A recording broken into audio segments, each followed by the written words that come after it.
Hey guys, welcome to Spill the Tea with Teresa Thuy. I'm Teresa Thuy, and on my show I have fun, inspiring people that I get to interview.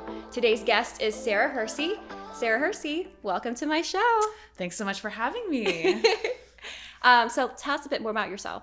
So, I'm a fitness professional. I run my own fitness company.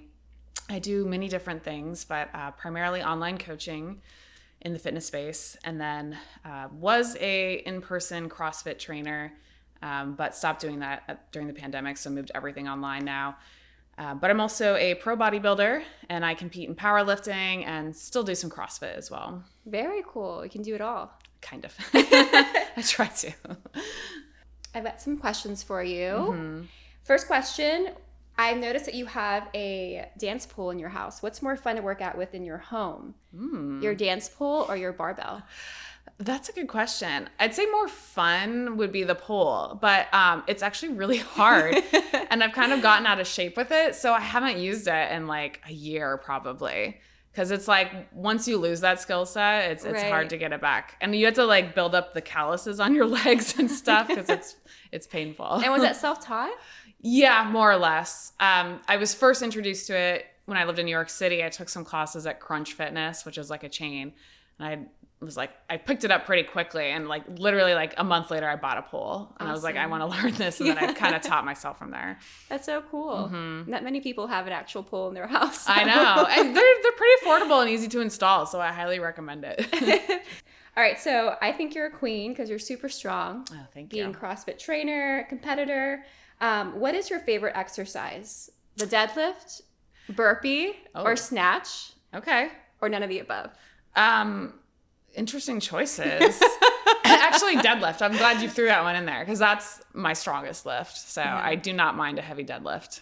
What is your weight right now? My max deadlift? Yeah. 365 pounds. Wow. Yeah. Is it like 3 times your weight? Not quite. It's close. So when I competed in powerlifting, I competed at 125 pounds. I'm like 5 pounds over that now.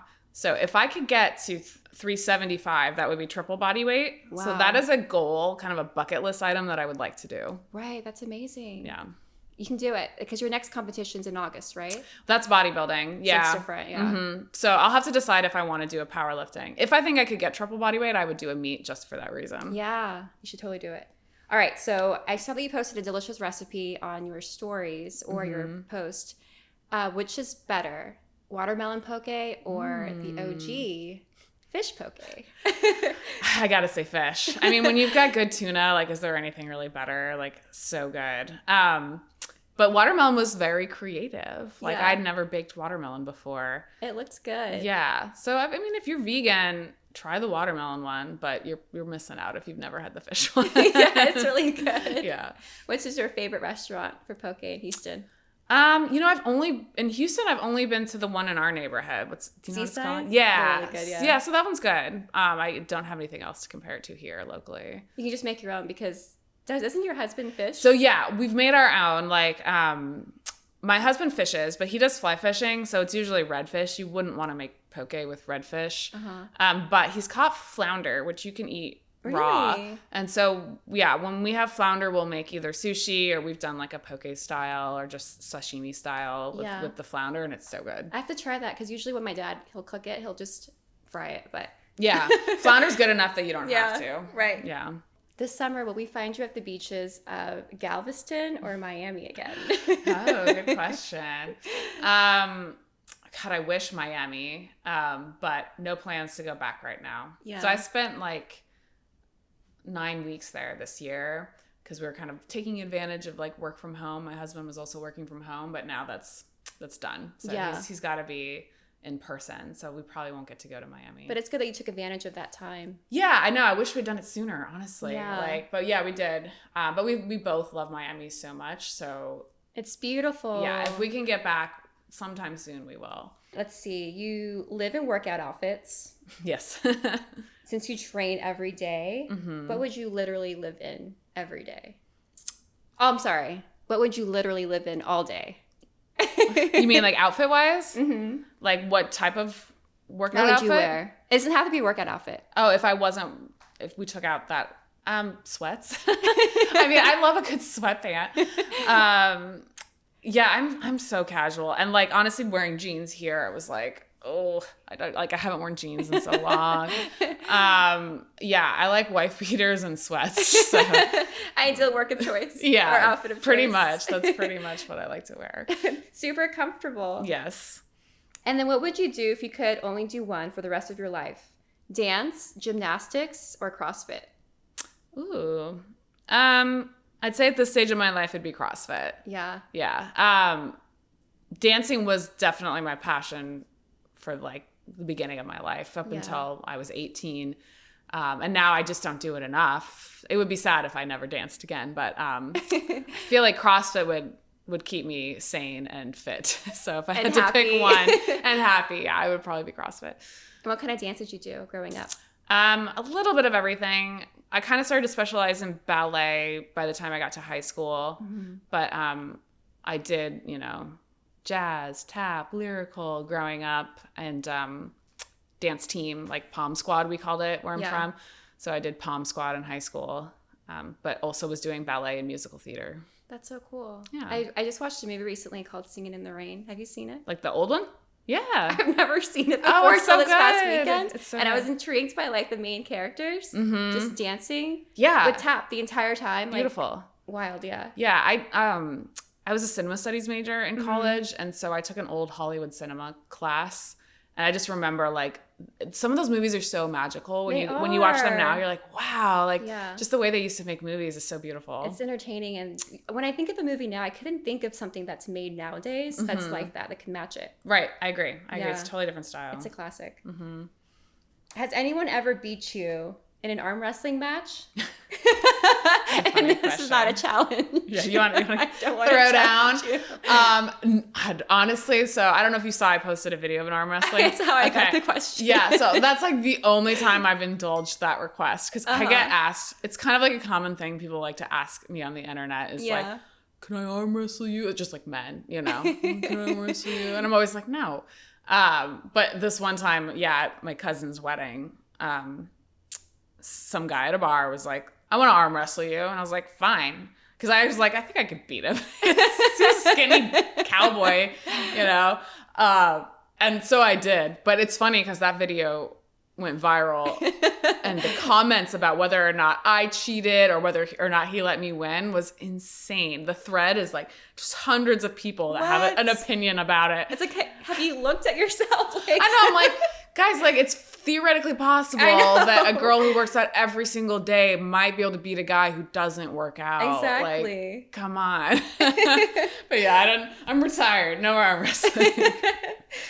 And then what is your ideal lazy day? Because we know that you train every day, but if you could have a day where you did nothing, what would that day consist of? Good question. I like eating out, so definitely a nice meal, or cooking at home too. Honestly, cooking takes so much time, and I think sometimes training takes away from the time I can commit to cooking. So I used to cook all the time before I started working out. I was like, when did I just stop cooking all these extravagant meals? So I do think like Sundays are kind of my rest days. So usually I will try to like make a nice meal at home with my husband, something like that. Long walks are always appreciated too. Yeah. So if it's a nice day, going for a long walk is something I really like to do. That sounds like a nice day. Yeah. Lovely. Let's have one of those days soon. I'm down. Your TikTok account is crazy because you have like 363,000 followers and like 3 million likes. Which video on TikTok went viral?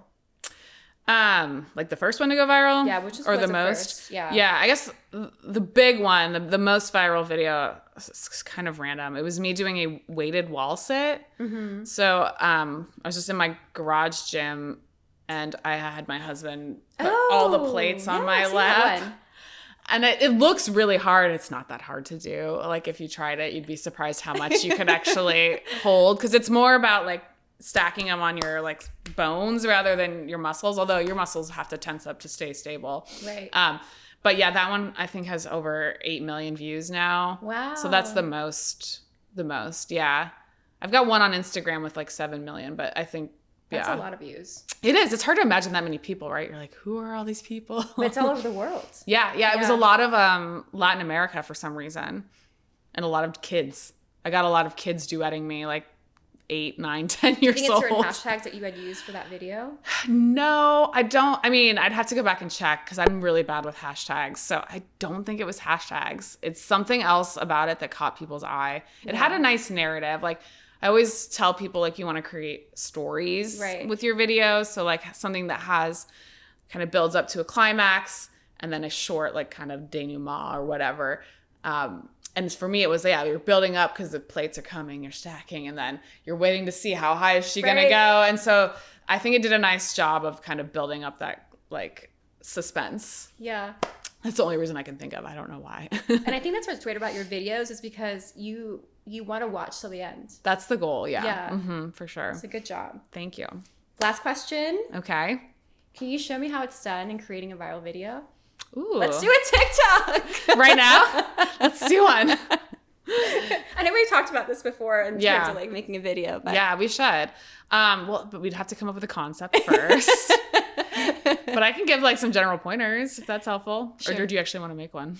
We can make a reel because I don't have TikTok. Yeah, we'll have to plan it. But I mean, so in general, like I was saying, you want to create a story. Yeah. Unless you're just really good at dancing, which I know you are. So if you can, and so are you. I've seen you.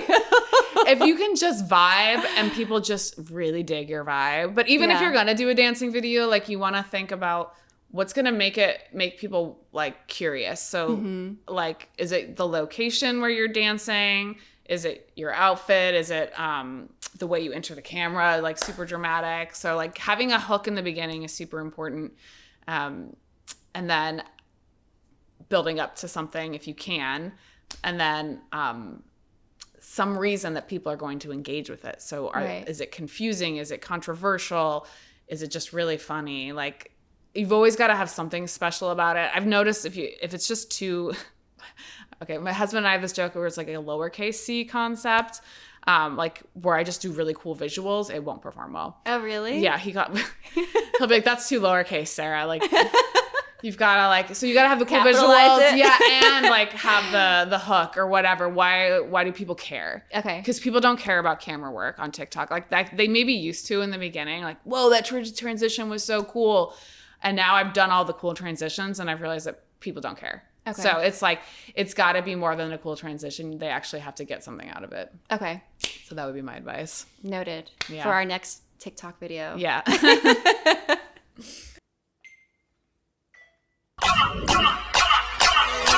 She's my best friend. You mess with her, you mess with me. You mess with me, you mess with her. You mess with us, you better pray and run.